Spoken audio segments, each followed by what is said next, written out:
malheureusement il est sorti aujourd'hui ce matin, et là je vais donc le lire en chapitre Reaction Live, parce que vous avez été assez nombreux à le faire juste avant que je lise le chapitre. Je me suis dit, ah bah, bon, je vais voir en live. Bon alors aujourd'hui c'est donc le chapitre 372 qui suit donc la libération, la contre-attaque, enfin la libération de quelques fées, Erza, Miragen, Natsu et Lisana, et leur contre-attaque, leur invasion dans le cube, la quartier général donc de Tartaros qui avait l'air très confiant. Puis au dernier chapitre, on voit que malheureusement, par exemple, Kyoka s'est fait attraper. Je ne sais pas ce qui s'est passé avec les autres. Il y en avait deux autres, non trois autres qu'on n'a pas encore vu, je crois. Correctement, il y en avait un avec le bâton de Perrin, il y en avait un qui était super musclé. Je sais pas, je sais pas où ils sont passés ceux-là. Enfin bref, on verra certainement bien assez tôt où ils sont et ce qu'ils font et qui ils vont affronter. Donc on y va. Alors ce chapitre qui commence avec une jolie petite page couleur.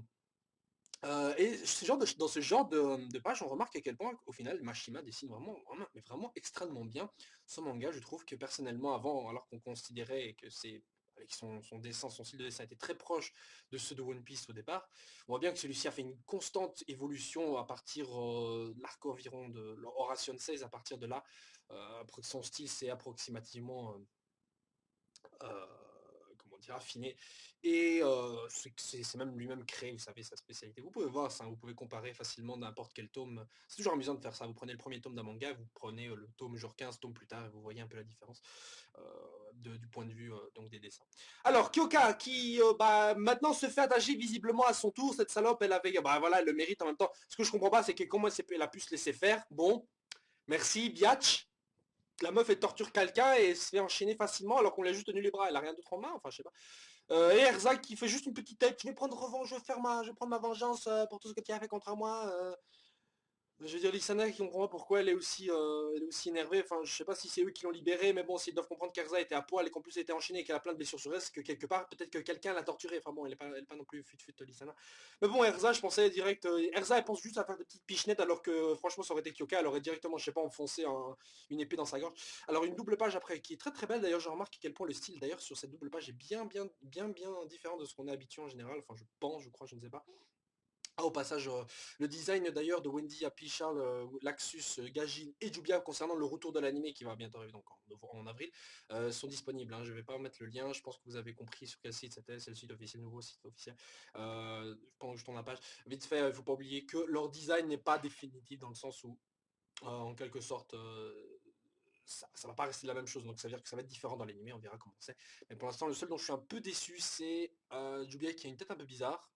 Et Laxus qui a un visage un peu trop carré, je trouve, qui était plus fini sur le menton. Enfin bref, peu importe. Donc, pour en revenir au chapitre, alors après, qui a Erza, donc qui commence maintenant son petit interrogatoire, c'est son tour hein, maintenant.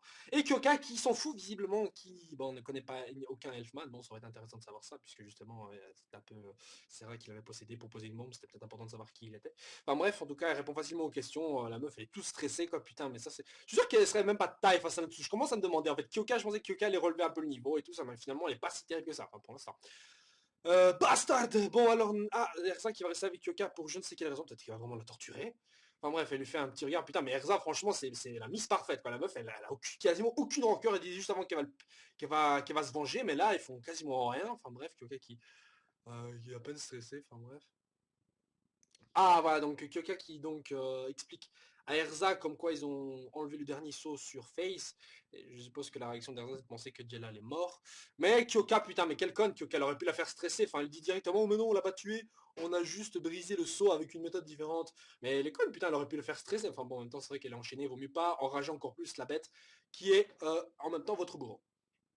Donc, alors, quel est leur but? Donc, Fée, c'est une arme qui est capable de lancer toute la magie d'un continent.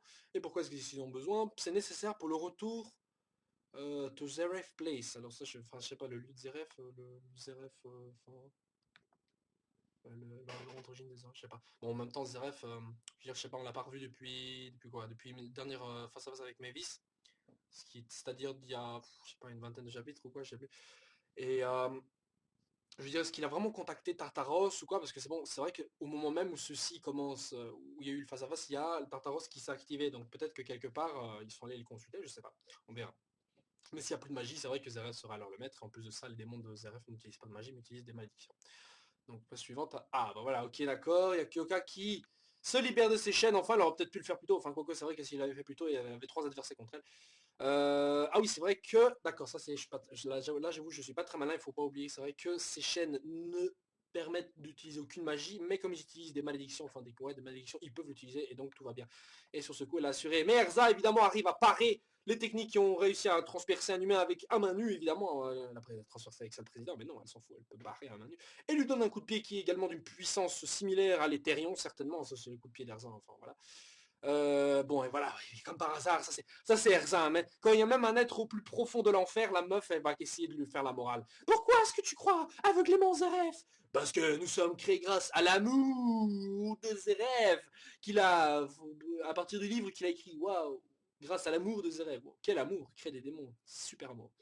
Donc là, elle fait, nous sommes les démons du livre de Zeref. Bon, on s'en tape un peu, mais t'es contre Erza, rien à foutre de ton petit speech. Donc selon elle, c'est tout naturel de croire en leur créateur. Donc en plus de ça, en plus d'être des méchants pas si méchants que ça, enfin des méchants vraiment sans grosse ambition, ce sont en plus des méchants sans vraiment grosse nature. C'est-à-dire qu'en gros, ils sont juste là pour servir leur maître, quoi. J'aurais pensé un jour avoir des adversaires vraiment avec leur propre motivation qui fait se faire un clash de bonne volonté. Je sais pas, genre oui, mais c'est pour le bien du monde. Enfin, il y a beaucoup de mangas comme ça où il y a eu des méchants qui sont méchants, mais qui en même temps sont méchants pour le bien de quelque chose.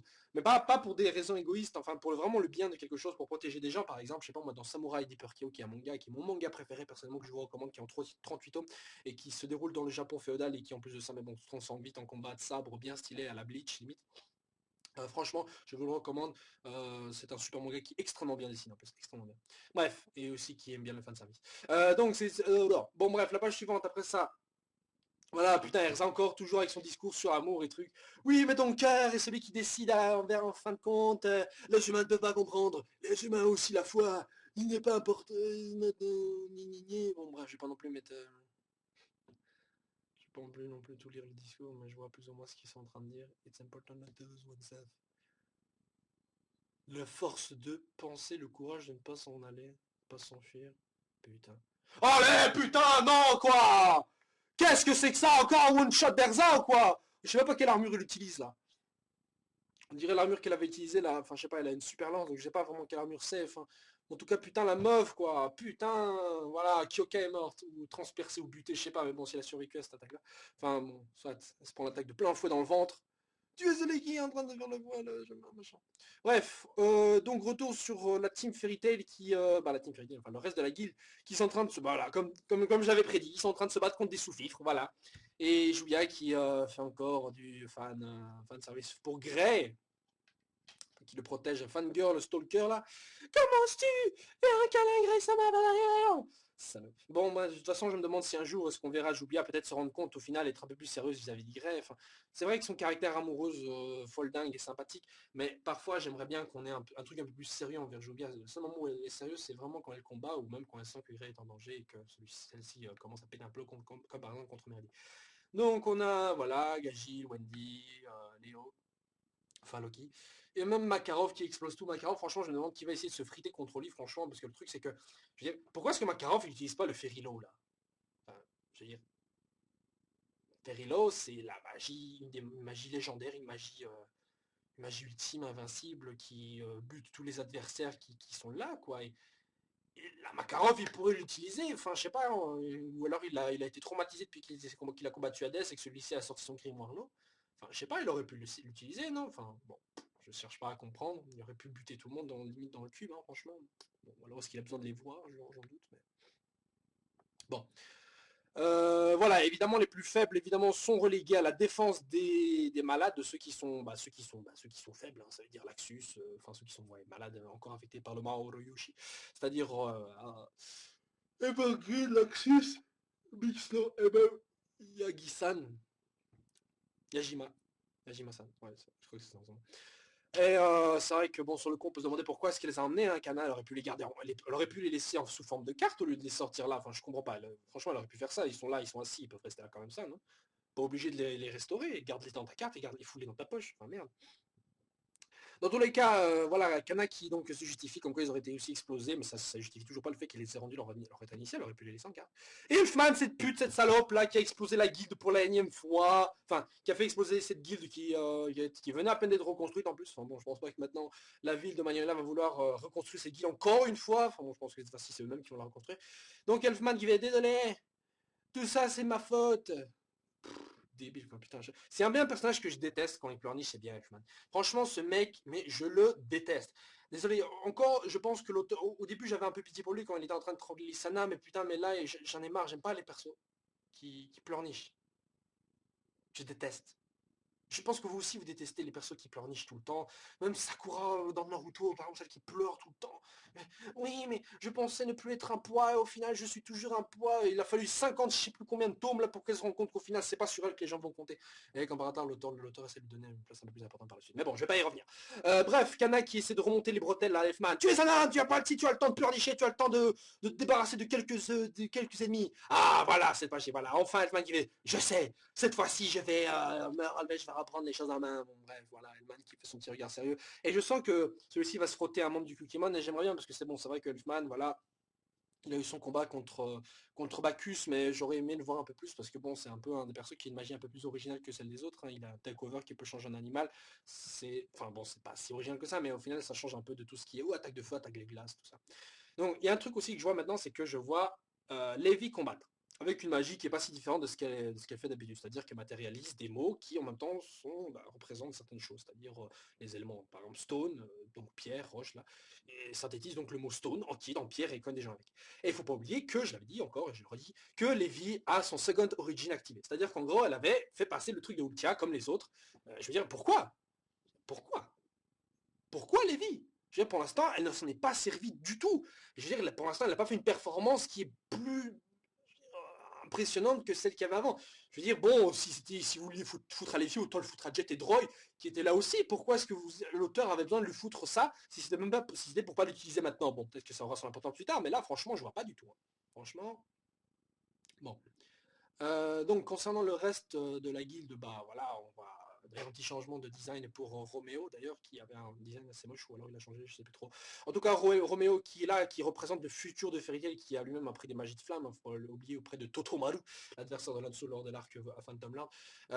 Donc là, ils arrivent toujours pas à bouger, mais bon, c'est comme ça, évidemment. Pourquoi est-ce qu'ils arrivent, pourquoi est-ce que toute la force de Fairy Tail arriverait d'un coup? Il faut évidemment qu'ils se frottent au sous-fifre, et c'est là que Tartaros se dit, putain, on a été con de niquer toutes nos guildes affiliées, ils auraient pu nous aider. Eh ben non, Fairy Tail, c'est la guilde qui a buté Horation 16, oui, en grande partie. Et en même temps, Grimoire Hertz, c'est légèrement la guilde la plus puissante, la guilde nord la plus puissante de l'époque, qui Tartaros, franchement, je comprends pas pourquoi est-ce que ces trous du cul de leur race sous-estiment Fairy Tail à un point incroyable. Enfin, je sais pas, ils auraient pu buter au lieu de torturer, ils auraient pu tuer, parce que là, enfin, je suis désolé, mais je veux dire, depuis le début de l'arc, Tartaros se gêne pas pour tuer. Pourquoi est-ce qu'ils se sont gênés pour tuer Erza, qui, ils savent bien que Erza, enfin, ils auraient dû en entendre parler, que Erza, c'est Titania, la reine des fées, la plus puissante des salopes de ce manga, la Marisu, comme on l'appelle, mais de ce manga. Et c'est incroyable, je comprends pas, franchement, déjà tuer le président alors qu'ils auraient pu leur fournir une aide logistique mais monstrueuse, et cette conne de Kyoka maintenant récolte tout ce qu'elle a besoin dans son fion, mais d'une puissance extraordinaire supérieure à l'explosion de 10 000 soleils, mais dans leur gueule ils sont en train de recevoir toute la puissance de Fairy Tail. Encore une fois, je répète le mot puissance pour que vous compreniez la gravité de mon énervement envers Tartaros, qui est mais d'une guilde d'une naïveté incroyable, même Roméo serait plus malin qu'eux. Même Roméo, même Macao, ce trou de balle, vieillard, sénile et limite pédophile, serait certainement plus malin qu'eux concernant l'élaboration d'un plan qui servirait à l'éradication d'une guilde, concernant la domination du monde pour leur maître mage noir du monde, Zeref. Voyez à quel point tout cela est bien énervant. Bon, pour revenir au chapitre. Alors on a Happy et Charles qui sont en train de discuter comme quoi ils justifient le fait qu'ils ne veulent pas utiliser donc leurs ailes vis-à-vis de la gravité. C'est vrai que, comme je l'avais dit, Kyoka essayait justement de ne pas le faire échapper, de ne pas les faire bouger. Je pense qu'en fait, il voulait les bloquer à cet endroit-là en les faisant combattre les sous-fifres et les épuiser. Les épuiser un max, parce que c'est techniquement ça, les épuiser un max pour combattre ensuite les membres du Kukimono. Oh, j'espère que c'est pas ça le temps. S'il te plaît, ne nous fais pas des combats où les membres de Fairy Tail sont tous à moitié fatigués, et comme ça ils font jeu égal. Enfin bref, donc tout le monde désespère. Voilà, donc même Panzer Lily le dit maintenant, pendant que nous sommes en train d'utiliser nos pouvoirs, Ezal et les autres sont en train de se faire déglinguer, c'est vrai. Donc là, on voit Elfman combattre, Max se prend une pêche, évidemment, pour pas changer. Ah, attendez, attendez un peu. Il y a Poliushka qui est là.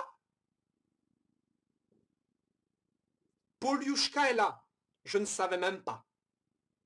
Je ne savais même pas que Poliushka était là. On voit entre la case où Max se prend une pêche et entre la case où il y a Makarov qui demande s'ils ont trouvé un passage. Il y a Poliushka Et je rappelle que le nom de cette partie de cet arc s'appelle le chant du dragon céleste. Donc, il ne faut pas oublier que Pulushka, c'est Edo Grandin. Et Grandin qui a discuté avec Pulushka. Pulushka qui a discuté avec Grandin. Et le chant du dragon céleste, Wendy, Grandin, Pulushka. Vous comprenez le lien? Donc, Pulushka aura certainement un rôle très important ici. Je pense qu'il y aura une intervention d'un dragon, peut-être dans cet arc aussi, peut-être Grandin pour les sauver d'un danger. Je ne sais pas quel danger pour l'instant, parce que là, visiblement, il n'y a rien. Et donc quelque chose là se profite. Qu'est-ce que c'est? C'est Erza qui a transpercé le cube en entier. Waouh! Quelle puissance Erza! Ça m'étonne pas. Quelle puissance Erza! Waouh! Et elle est où là l'autre? Enfin, elle est où Ah ok d'accord. Ok. Kyoka qui donc a traversé le cube entier, s'est pris attaque d'Erza. Et je sais pas s'il a été one shot ou morte ou juste KO, j'en sais rien. Mais Erza l'a bien niqué en tout cas. Donc je sais pas ce qui se passe. Et donc là ils ont fait une brèche. Là on va pouvoir se faufiler Fairy Tail, je suppose. Bientôt, ça justifie le nom du chapitre, alors visiblement. Donc de retour maintenant avec Natsu, qui est toujours avec ses fringues, et qui a une épée d'ailleurs. Mais bon, je veux dire, Natsu, t'es capable d'utiliser ta magie maintenant pour utiliser une épée. Par contre, ce que je me demande, c'est comment on va faire Natsu pour s'habiller. Parce que je veux dire, on sait tous que dans un manga, quand un perso est à poil, d'un moment ou à un autre, il va combattre. Je veux dire, habillé. Je veux dire, quand t'as un combat, le héros, il faut qu'il ait quand même un certain charisme. Un Natsu comme ça, il n'a pas de charisme du tout. Et c'est comme ça vous dérange, vous savez, techniquement, ils sont capables de se battre à poil, ou avec un petit truc sur eux. Mais vous sentez que quelque chose n'est pas complet, vous voulez un combat avec Natsu au top de sa forme, avec tous ses fringues. Ouais, c'est un truc de base quand vous avez un combat. Je veux dire, si on vous disait le combat final entre, je sais pas moi, Natsu et Zeref, ce serait Natsu qui combat en écolière. Il y a quelque chose qui va pas. Je veux dire, il serait capable de nous offrir un bon combat, mais avec l'allure qu'il a, ça le ferait pas. Vous voyez, donc bon. Donc je doute que Natsu va vraiment combattre maintenant. Donc il y a les soldats de Tartaros qui font que qui disent les évadés sont là et de les baiser. Donc Lisana va par devant sur les ordres de Natsu, et Natsu se frotte au soldat spécial. Voilà, voilà. Bon, l'auteur qui utilise une page en entière juste pour une attaque de Natsu, bon, ça va, merci beaucoup. On s'en fout un peu. Voilà, et Natsu qui se rend compte qu'il peut enfin utiliser de la magie, c'était un peu logique, connard, vu que t'étais plus attaché. Ah, quelqu'un a arrêté le temps. Ah là là, quelqu'un a arrêté le temps. Attends, avant de tourner la page, attends, arrêter le temps. Moi, à mon avis, ça monte du Kikimon obligé. Parce que ça, oui. Donc Natsu qui pige pas, visiblement, lui, il est pas arrêté. Ah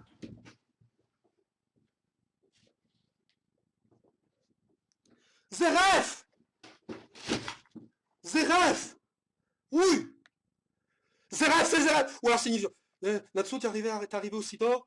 J'attendais cela. C'est le trou du cul de Zeref. C'est Zeref, bookchef de Tartar. L'endroit où vivent tous mes livres. Zeref Mais qu'est-ce qu'il fout là? Donc c'est lui qui a averti Tartaros. Il est là. Zeref est là. Zeref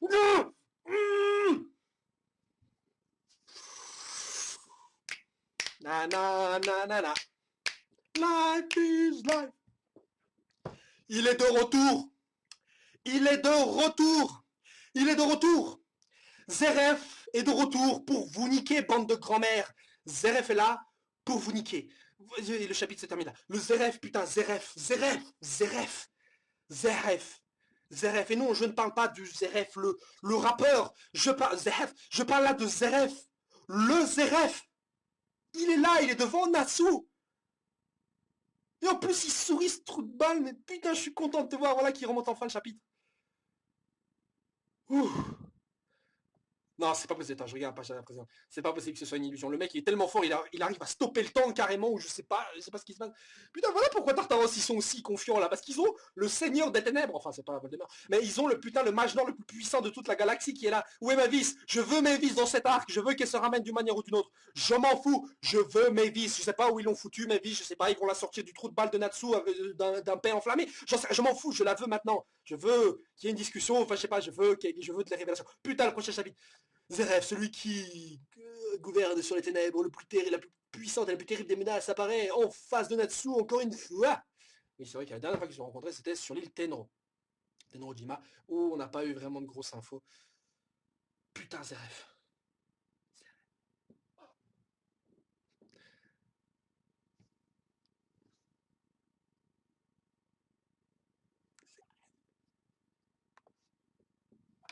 Zeref.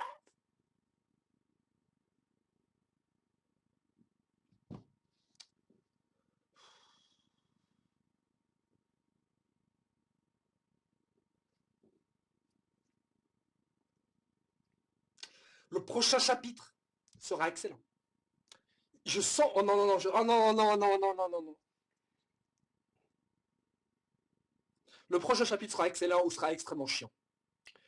Soit c'est révélation, soit... Oh putain, s'il vous plaît, un élément pour ma théorie, Natsu est égal à Chronologia, je vous en supplie. N'importe quoi, un élément qui puisse, s'il vous plaît, un élément, please.